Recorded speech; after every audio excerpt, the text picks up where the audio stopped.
Welcome back. You're watching the Power Breakfast Show, and this morning we want to have this conversation, a postpartum, on the illicit brew situation we had in the country last week, where 6 people died because of withdrawal symptoms. And this morning we just want to understand what exactly needs to happen should we find ourselves in that scenario where you know someone who is abusing a substance, and how you can help them really. And to help us have this conversation, I have Ms. Gladys Chania, the director, Right at Home Alcohol and Drug Abuse Center. She's not new here. Good morning. And Dr. Catherine Mutisia, a clinical psychiatrist and also a senior superintendent at the Mathare Mental Hospital. Thank you very much for coming. And remember, any questions you have, 22422 is the SMS line, or you can get us on Twitter at Citizen TV Kenya. The hashtag is Power Breakfast. We'd love to hear from you, so get in touch. Thank you, ladies, for joining us this morning. I think the first question is, did we handle this scenario properly? This scenario being the illicit brew menace scenario. Did we go about it the right way? And I'll start with you, Dr. Catherine. I think it's good that the policymakers are realizing that alcoholism is actually a serious problem, yes, which needs attention, and that's a good thing. It's good that we saw this is becoming a problem, and it's good we started from somewhere, but we need now to make sure that all aspects of alcoholism are taken care of. In terms of those who get into withdrawal, we treat the withdrawal symptoms, and eventually we see how to prevent relapse, because after we treat the withdrawal, and by withdrawal I mean for somebody who has been taking alcohol almost daily and then they stop suddenly, the problems they get as a result of lacking alcohol in their brain. Yes. Okay. Ms. Chania, what's your take on that? I think what she has said is very right. We needed this act that happened to try to cut down the source of the illicit brew. But after that now, this is now when you have got a great task. Because this great task don't just need anybody to do it. We need the professionals, we need the technical people on board. We don't need just now anyone to come in. So this is now when the work starts. This is now when the work starts. This is now when we see the professionalism of this country. Yes. Let's get into that, and maybe we can start with understanding the signs and symptoms of withdrawal. Dr. Catherine, what are some of the signs and symptoms? Okay, for somebody who has been taking alcohol almost daily for a long time, if they suddenly stop taking the alcohol, and this could even happen, like for example, if somebody is admitted in hospital and they didn't tell anyone that they've been addicted to alcohol, or it could happen like what happened the other day when there was a crackdown and they were not able to access the alcohol they usually take. So within 6 hours, for somebody who is addicted, they would start getting what we call withdrawal symptoms. They might start shaking, what we call tremors. Some might even have fits, like a conversion, or what people might think it's epilepsy. Some might become anxious, and in severe cases, some will start seeing things other people can't see, what we call hallucinations. And in severe cases, one can even go into coma. Yes. Ms. Chania, you run a center, rehabilitation center, yes, and you see this, yes, I do. Quite often. Quite often. What then do you do next? Actually, when a rehab center has got treatment, actually like mine is treatment and rehabilitation, we have the line 1 that we do, and it's affordable in or accessible in most of our hospitals, and that is why you see or hear people saying that in the hospitals we are able to do the treatment of alcohol withdrawal syndromes. But the only thing that can happen now there in the hospitals, it is the treatment, but not per se the severe cases like the ones that the doctor is talking about on the rehabilitation for the addicts. Okay. When someone has dependence. Okay. So when these cases come, as you are able to do the line 1, if they haven't been sent or referred from the hospital. The line 1 involves very accessible medications. I'm a clinical psychologist, so I can do that. And we do offer diazepams and Valiums, but that, which is actually Valium in the other language. But at the hospital, when this line 1 has been done, then they come to us when now they are coming for the rehabilitation. Yes. So when by the time they're coming to you, they have already had some form of treatment? The ones who have gone to seek that from the hospitals. What if but if they come direct to us, we do offer it. Because we also give what is the process? What exactly happens? So I've come, I've not gone to hospital, and I've been brought there. What exactly happens? I am a psychologist. I'm not You're not her. You're I'm not her. Yeah. And so I'm not a mental expert like her. Yes. Me, I do the psychology part of it. Yes. And so what we do when they come direct, we have locum, or we hire Dr. Catherine. Dr. Catherine, yes, to come and do the physical examination on that person. Because some of them will come even when they are having some other medical problems. These people have been on alcohol for long or drugs for long. Others have even damaged their livers. They need to be done physical examination for us to know that they are okay for this kind of medication. To come in. And so now they'll be prescribed the medication by the doctor, Mutisia, and then they are left in the rehab for us to do the rest of the detoxification and the counseling on the dependents. Yes. Yeah. Okay, Dr. Catherine, you're a clinical psychiatrist. You have seen quite a number of these issues pop up in your office. What's usually the biggest challenge? Okay, the biggest challenge is for people to actually understand that withdrawal can be that severe. And in fact, like when we were waiting to come in, somebody called me and explained how their brother is having conversions, fits, and has been having a blood pressure, and they're wondering, he's in hospital, they're wondering what is the problem. And I just found out that has he been drinking heavily, and the issue is actually he has been drinking daily. So most people don't actually realize that drinking alcohol almost every day to the point of getting addicted can actually cause these severe problems. And so when somebody starts having those complications, just because for some reason they were not able to access the alcohol, it takes a while before people realize. So it would be very good for people to realize that when somebody has been taking alcohol daily and they suddenly stop, they could actually get sick. So that if you observe such symptoms, that could be in your background. And in fact, even in hospitals, general hospitals, you can have people who have had accidents. They never said they have been drinking alcohol daily, and when they're in the hospital, because they cannot access the alcohol, you see them start fitting, you see them start hallucinating, you see them start having sweating, their blood pressure is going high, and you're wondering what is the problem. So it would be very good even for the general doctors and for everybody, even nurses, to realize that this can occur, and it should be at the back of their mind when they're dealing with such episodes of conversion in a person who is not known to converse previously. Okay, let's come back now to the home setting, and then look at what exactly happened last week in different parts of the country. These dens were shut down, and people didn't have access to alcohol. So what happened was they started having withdrawal symptoms.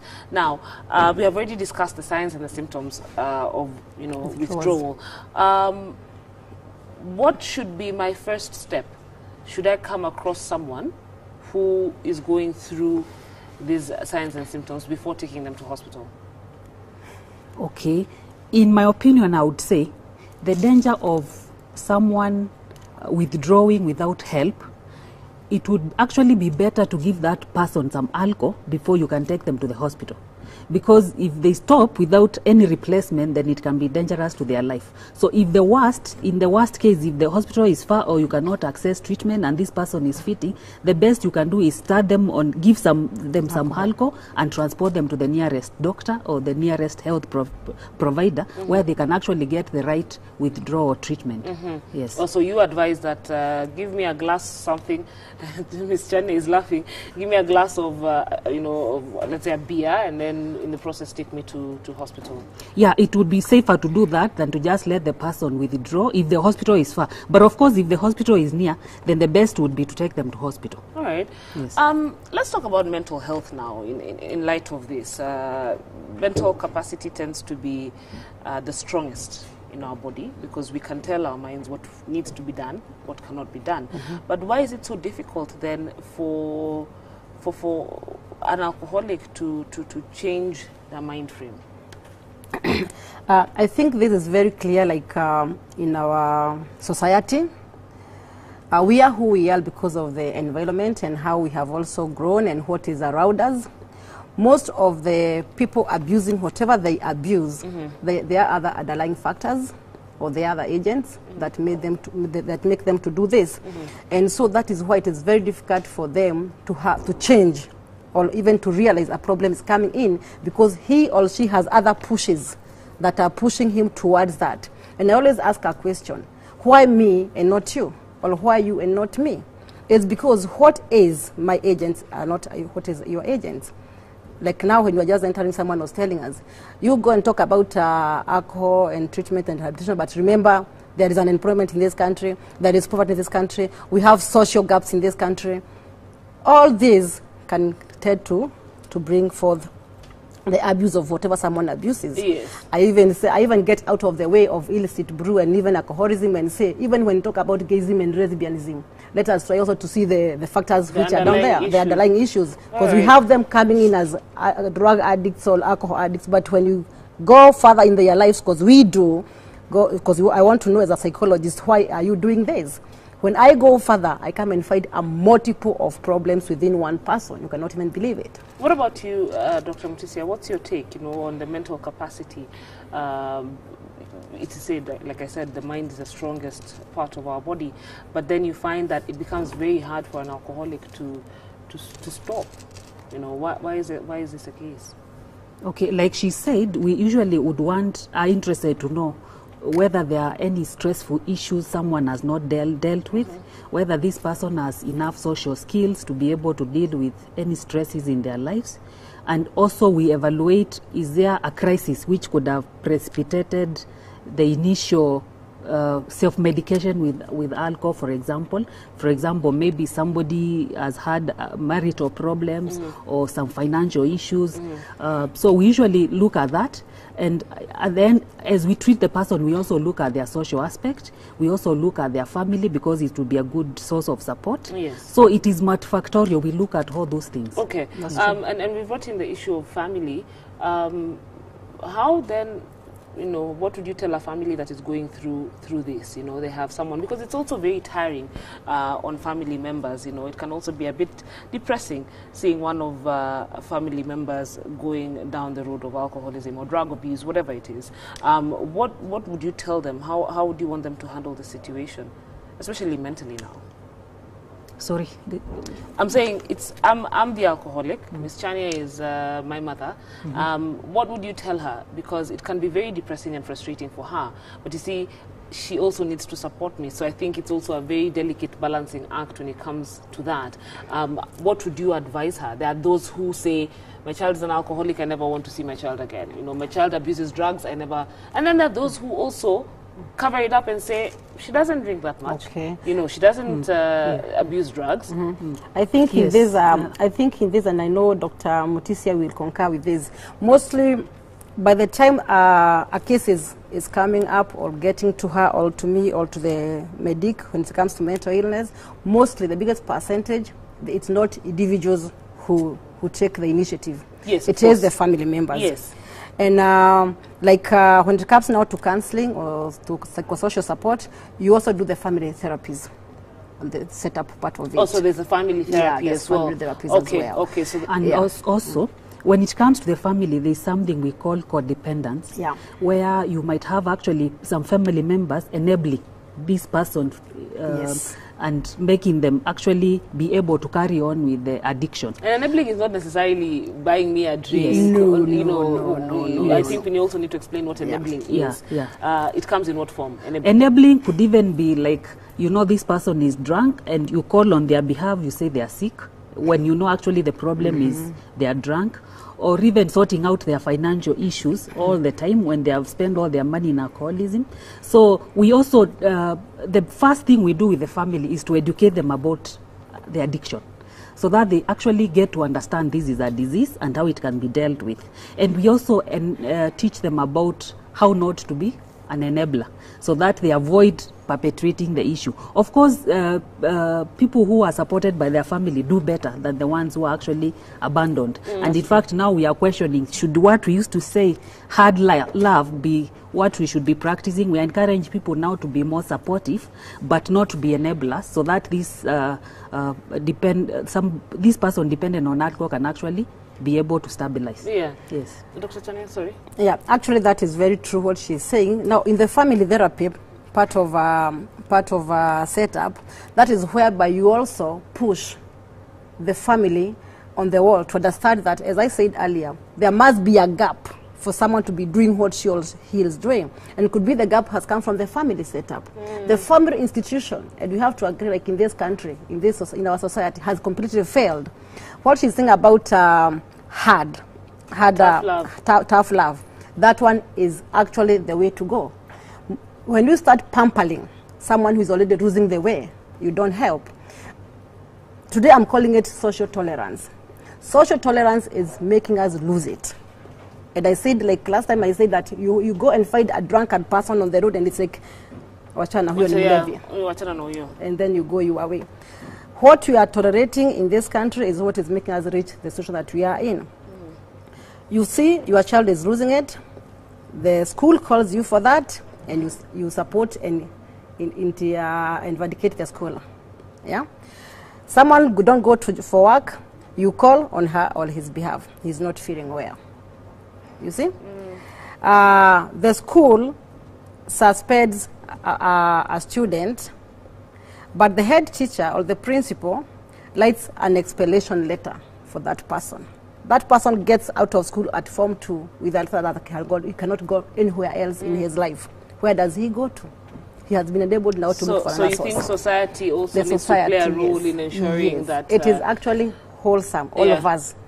Everyone with his or her duties. Let me ask you, how do you deal with this person who has come in, has come to rehab, is trying to get back in line, but then come back to society, and then there are those who, they'll always be branded an alcoholic, So what exactly what would you tell them? Because, and I'm coming from this place, there's a lady last week who stood up and said she used to sell illicit brews at the function for women entrepreneurs here in Nairobi that was held by the president. And she said she used to sell illicit brews, but she stopped. Now what has happened is, and she used to partake as well, what has happened is people don't trust her anymore. So she can't do business. So there's also the social aspect. How do you get them back integrated into society without having this patient go through depression?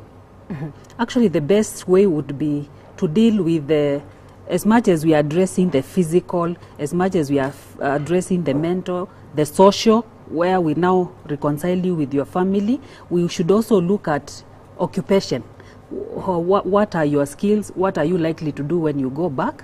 And educate the society. That is now the gap which we need to fill in. That the society needs to understand this is a disease and that we need to support these people. And even after leaving rehabilitation, for those who go to residential rehabilitation, that's not the end of the treatment. They need follow-up. They need to attend meetings. They need to have sponsors. They need to be followed up because they could actually relapse. Actually, it's very easy to stop, but staying sober is actually the problem. So that's why we actually have to do more and let the society get to know how they can support these people. Yes. Ms. Chania, your thoughts? What she has said is very true, and she used the word enabling there before. The family comes in again, the society comes in again. But remember, in this country, we don't have strong social networks. And that is why, again, I'm repeating the same thing, that is why we are where we are. Because we don't have strong social networks. When this person leaves the rehab, where does he or she go back to? To the same society where there are no network, where there are no social services. Yeah? Like right now, as we are discussing this, we are saying that it is a very needy thing to be done. But if you look at the structure alone, we don't have it. Sincerely, Dr. So we don't have it. We need to build some form of structure, and this is social structure, you're saying. Yes. But who is to build it? Is it me and my family, you and your family, or us as a community, or Kirigo as an individual, as Dr. Mutisia? It cannot be done by one person. And that is why the structure needs to be linked without the gaps, such that the society and everyone on board knows we have poured the illicit brew. Let me use that word because I'm feeling it difficult to use it because I know it is just not illicit brew that is having the problem. We have poured the illicit brew. After pouring the illicit brew, we have the withdrawal symptoms. We have taken to the hospital for treatment. This dependence cannot be done in the hospitals because we don't have fully functional rehabilitation services. So from there, Dr. Mutisia, sorry, sends this person to the rehab. Then from the rehab, what next? There comes again work, occupation, the social network aspect part of it, and that is now where we lose it. Okay, so it needs to be linked. It is it's a very expensive process that that normally is not easy to afford individually, but the country or the state should have a system. The NACADA thing should have a system if it's there, and if it has lost it, let us know what is the replacement as by yesterday, not today. Because this is life-threatening. Yes. Let's agree that. Sorry, there's something you want to say. Yeah, about social support is very important. And if we could actually borrow like what we are doing at Badari Hospital for treatment of heroin addiction with methadone, the structure which has been set, it's actually that we have social workers who actually interact with these people at their home area and at the places they use the drugs, and establish connections with their family, bring them to the hospital, and after that they keep following them up. That should be the ideal structure for all drugs. So I would wish that the challenge would be the social workers working with the government a few. We need to have more so that we can have elaborate all structured treatment for addictions. Yes. Partnership. We've talked about rehabilitation centers, but we also need to be very honest with ourselves that it's a very expensive program. It is. Very, very expensive program. To be in a facility for 90 days in this country is very expensive. What are my other options? Do I have other options? I don't think there are other options, but my government, it's mine because it's mine, it's yours, it's our government, should be able to come out with a way. And this is partnership. We have to agree we don't have rehabilitations in this country. Because when we talk about Mathare, that is one. The rest are private. How many ordinary Kenyans can afford? The average is 140,000 per the 3-month program. How many ordinary Kenyans can afford this? Yeah. There are some of rehabs, like for example, that has been created out of passion to help the community. Yeah, they are there, and count mine as one, whereby the government can partner. Partnering means they can bring those people there because there is space. The government has foods or have the resources. NYS is having the foods all over. It can still happen to these withdrawees, let me call them that way. Yeah, they partner with some rehabs. As the government, we have the food, we have this little budget for low-income people who come to offer some service, or for people, for the aides who will take care of these people, even if it is the outpatient part of the detoxification, whereby they can do like halfway homes. The victims come in the morning, they do some sports, they do some games, they do some recreation, they kept busy. By 2 o'clock, they are discharged. They have taken their breakfast. They have taken their food, because nutrition is part of detoxification. Yes. Eating is part of it. Yes. So by 2 o'clock, they leave for homes. This person will continue changing. Unlike when they go, they are given some medication to detoxify. They go out after 10 minutes, 20 minutes, and they go back to intoxicate themselves again when they already have medication in them. So for you, the most important thing is partnerships between the government that's the only way we can do it. The private that's the only way we can rehabilitation centers. Because we have the private ones. Yes. Why talk about government build rehabs? Government build rehabs. Well, someone here says, one day. Kimutai Kiptalambo from Kitale says each county should have at least one rehabilitation center to take care of our alcoholics. May I add on that, depending on the severity also of the alcohol use disorder, the mild ones, and where there is no medical complication, and by medical complication I'm talking of liver disease or heart disease as a complication of alcohol, the mild ones can actually be treated as outpatient, depending also on the motivation of the client and also on the social support. So somebody who has no social support or have medical complications, you cannot treat them as outpatients. Yes. But there are some few who with mild symptoms and who are motivated, you can treat as outpatient. And I agree with you, rehabs are very expensive. Even the government one at Madari Hospital, it's still very expensive because the patient still has to pay some money. And again, even that one, you find that you have to wait for 2 months for you to get space. Yes. So I agree with that particular person who is saying it would be good to have a rehab at every county. Yes. Because we can't have one facility taking everybody. Yes. So it would be good that, and it's also good for the government to partner with the private sector so that we have both.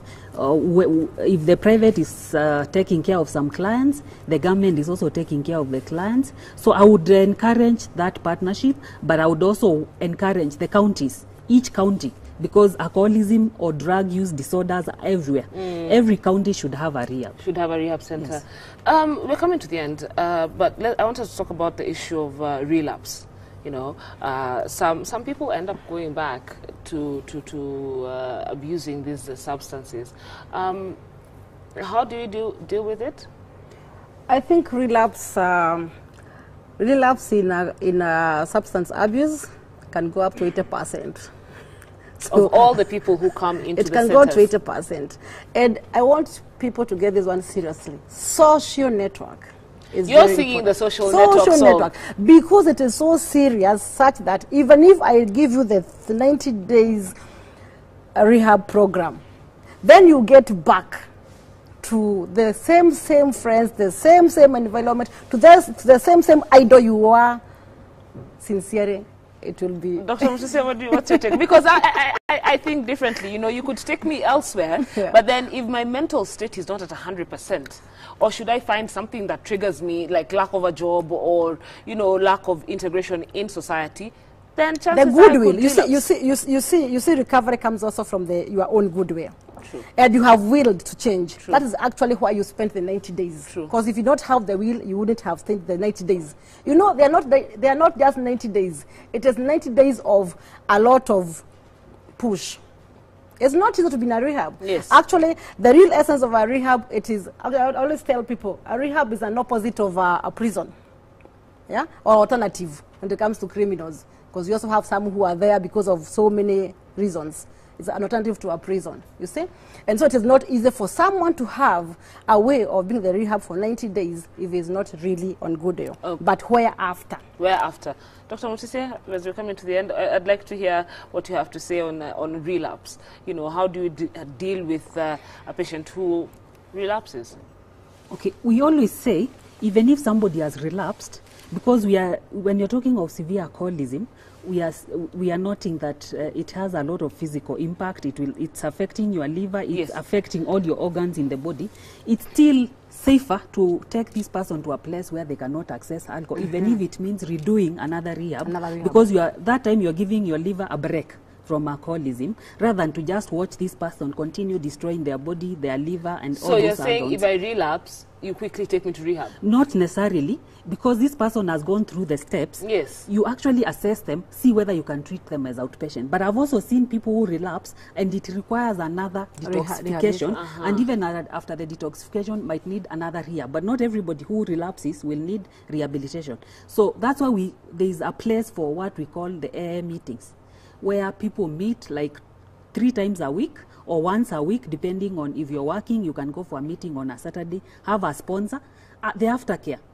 And we know some places even have the halfway homes, where people, instead of going straight back home, they go to halfway houses.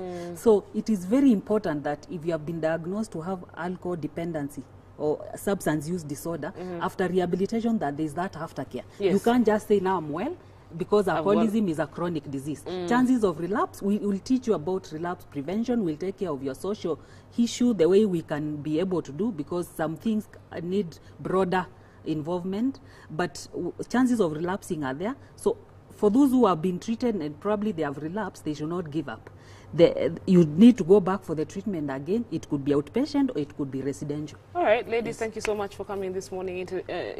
Interesting conversation there. I learned something new, and I do hope our viewers as well have learned something new. You're watching the Power Breakfast Show. Don't go too far.